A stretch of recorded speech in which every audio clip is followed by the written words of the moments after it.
So hi guys, welcome back to my channel. So for today's video, we're going to taste. Yan, tingnan natin ang volume ng ating hair. Let's do a taste check. But before that, iset muna natin yung ating phone para magkaroon siya ng light. Ayan, lagyan natin ng ilaw para mas makita nyo ang aking mukha. So let's go. Come here, Yobo. Come here. So we're gonna try this dessert. Palette dessert. Yan siya guys. And then this one is Oreo guys. As you can see, Oreo. And this one is still an Oreo. And this one is Jolly Pong.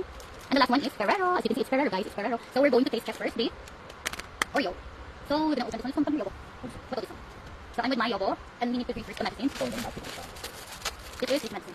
Yan, medicine yung Yobo kasi yung needle finger niya may sugat dahil sa work.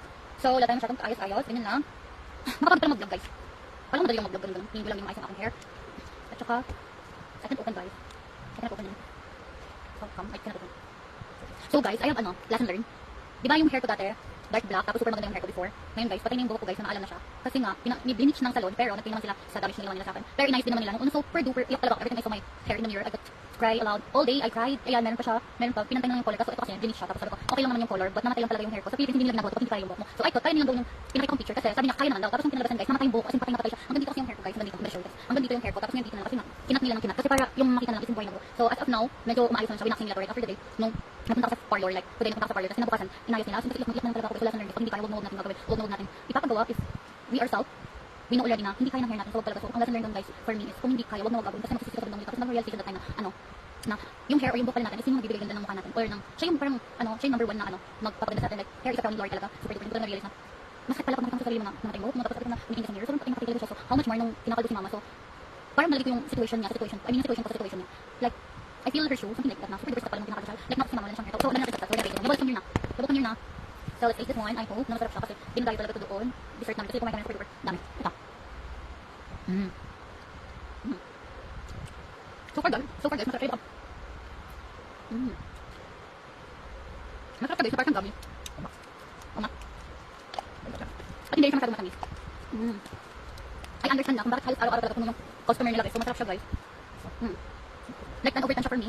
So let's try the next Oreo. So dapat guys, probably kami doon yung kasi hindi ako nakikita ang arte-arte kumalit. Come here ba? You come here with me. Well, ang pogi naman yung so let's try this one guys. Hopefully masarap din to kasi nga ay sa lang sila.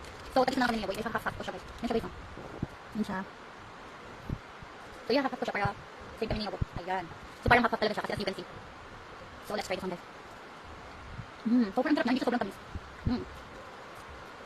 It's 10 out of 10 also. Hindi siya matamis guys. I was expecting na sobrang tamis niya ganun. But it's not. Ayun. Hindi siya matamis guys, super duper like. Masarap siya swear. Hindi ka sweet. Oh my god. Not sweet. It's amazing. Basta sarap niya guys, like 10 out of 10 talaga siya. Bagas. Bakit gawin ko naman this one? Yung Jolly Pong guys, hindi ako makakita sa enak pa ng Jolly Pong. Favorite ko niyo, favorite din ng ate ko. Di ba yun? Jolly Pong for me, looks like kasi like coffee. But I'm gonna show you guys na lang. This is the Jolly Pong. Ayan yung Jolly Pong guys. Yan yung Jolly Pong. Coffee talaga siya for me. I guess it's masarap. Can you show them that you were eating? Sige na. Come to the camera na. Okay. Wala kang sound, dapat may sound. No, yun like it. Yun yung gusto niyo makita guys. So, pero half pa ni sa Ferrero. Masarap. How it tastes? Ayaw mo ng Jolly Pong. I don't like Jolly Pong ako. Harap sa Jolly Pong. Well, masarap siya guys. But for me, Jolly Pong is 9 out of 10. At hindi mo nalatahan yung bread niya. Ito naman is the Ferrero. Ito yung Ferrero guys. I don't know kung masarap siya o hindi. But I'm gonna show you guys. This is how it looks. This is the Ferrero. Ayun, Ferrero Rocher siya guys. It's a Ferrero Rocher as you can see. Ferrero Rocher. So, half the print kami niya. Baka tayo mo? No.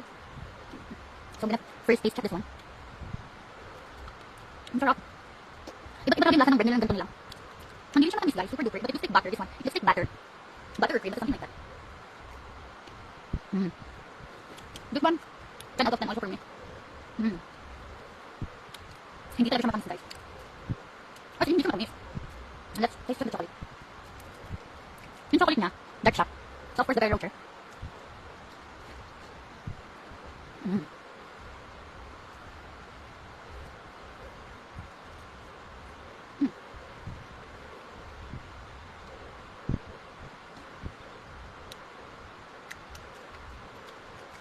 So the Ferrero Rocher, it's Ferrero Rocher talaga. Kung hindi ka Ferrero Rocher, yun talaga yung lasa at saka yung sarap niya. But for me kasi, Ferrero Rocher is not sweet for me. Maybe because, mahilig akong kumain ng sweets. But for me, that's my own perspective. Hindi talaga sweet sa akin yung Ferrero Rocher. Tama na siya in short. But this one, I can guarantee you that this one is really not sweet. But masarap. This is super duper masarap. Ito, it looks like butter, cream, and milk. Basta masarap na all in one siya, in short. Sarap na guys. Ito din, masarap siya.